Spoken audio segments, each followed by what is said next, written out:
Is outlining a must? Again, every writer is different. I would say that if you have any pretensions of working in TV, yes. No script goes, no project goes to script, no episode, unless they break it in prep. And that typically involves either a beat sheet or an outline. On the feature side of things, if you're writing on spec, if you've got 12 months and you want to just start with fade in and see where it goes, that's okay. But I definitely recommend outlining. If you've not outlined, you should outline at least once and see what that process is like. The way I approach it, that I think enlivens the experience is, as I said before, we work with the characters.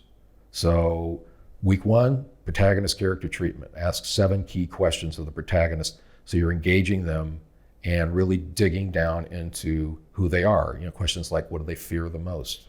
That's an interesting question. Why does this story have to happen to this character at this time? Think about their sort of place in life. Second week, we do brainstorming, like some of those exercises I was talking about, questionnaires, biographies, these direct engagement exercises, interviews, and monologues, and streams of consciousness. Third week, we now move to the plot. So we talk about what's the beginning of the story, what's the end of Act 1, what's the end of Act 2, and what's the end of the story. Just get a sense of those 4 primary plotline points. But we're also identifying subplots. My principle there is subplot equals relationship. So whatever characters you've come up with, the primary characters in your story, then start to look at them in terms of their relationships.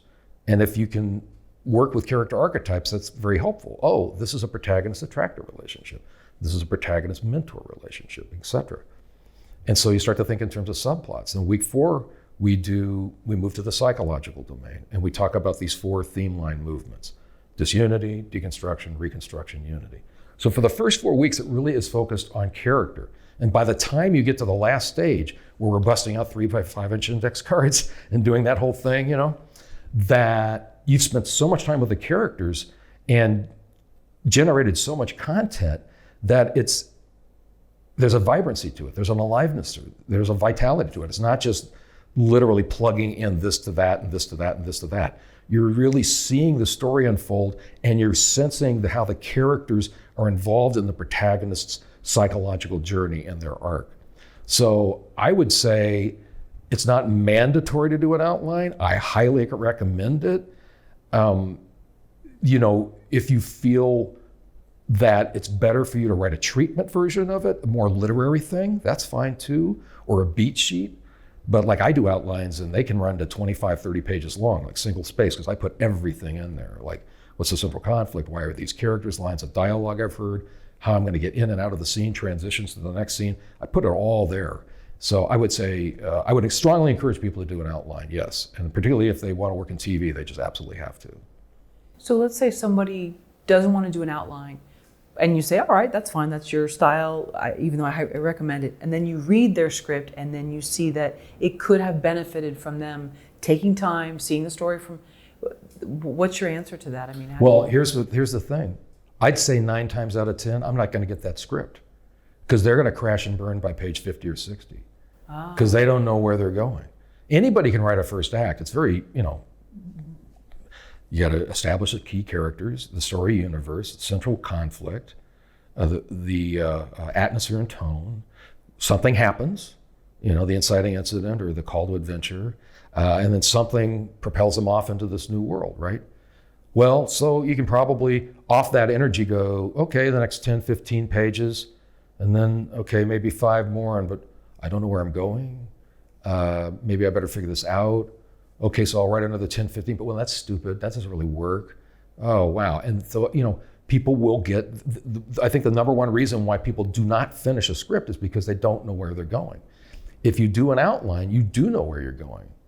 Like, well, you're familiar, growing up in DC, there's a Chesapeake Bay Bridge Tunnel. I do a blog post on this, it's pretty funny. The Chesapeake Bay Bridge Tunnel extends from Virginia Beach up to the Delmarva Peninsula, which is Delaware, Maryland, and Virginia, right? And it's long, it's like 20 some odd miles long. And so you've got this span, which is a bridge, and then there's a tunnel for like 1.5 miles, which is creepy enough because you're like under the Atlantic Ocean in this tunnel. Mm-hmm. Then you come up and there's a mid part of the bridge, and then there's another tunnel, and there's another part of the bridge. That middle part of the bridge which is about 10 miles out, if you go during the day, you cannot see land anywhere. There's no land. You're on a bridge in the middle of the ocean. If you have an outline, at least you know where you're going, and you just keep going and going, because that middle of the story, the act 2, can be so discombobulating sometimes. And so you know where you're going because you've got the thing broken. And so you're trusting that you're going to come out the other end. So, but yeah, I have read, absolutely, I've read scripts where I go, gosh, they just didn't nail the structure. The structure is a mess. But if there's something there and the characters are vibrant, then yeah, we can work around that. Structure is it's important, absolutely, for screenplays, but there are ways to get to that. The characters who are alive and vibrant and compelling, that's really the harder part, I think, in some respects. Great. Wow. I'm sorry, you just triggered a memory of, I remember being a kid and being afraid to have my grandparents drive me over that. Oh God! I think maybe that's why I'm afraid of bridges. I think there was a subconscious coming out. See, yeah. see, you brought it out. There we go. Yeah. I forgot all about that.